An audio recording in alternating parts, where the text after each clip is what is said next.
শেখ, আমার বড় মেয়ে ও মেজো মেয়ের নাম যথাক্রমে ফাতিমা ও সুমাইয়া, রাসূল সাল্লাল্লাহু আলাইহি ওয়াসাল্লাম মেয়ের নামে।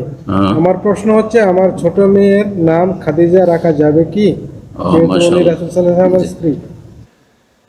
বলছেন যে আমার দুই মেয়ের নাম, এক মেয়ের নাম ফাতেমা আর এক মেয়ের নাম সুমাইয়া। আর নবী সাল্লাল্লাহু আলাইহি ওয়াসাল্লামের মেয়ে বলেন সুমাইয়া, নবী সাল্লাল্লাহু আলাইহি ওয়াসাল্লামের মেয়ে নয়। সুমাইয়া প্রখ্যাত সাহাবিয়া এবং ইসলামের প্রথম শহীদ রমণী, আউয়াল শহীদ আফিল ইসলাম, আম্মারের মা আর ইয়াসেরের স্ত্রী, রাদিয়াল্লাহু তাআলা ওয়া আরদাহা, প্রথম ইসলামের শহীদ মক্কায়। আর ফাতেমা রাদিয়াল্লাহু আনহা নবী সাল্লাল্লাহু আলাইহি ওয়াসাল্লামের ছোট মেয়ে।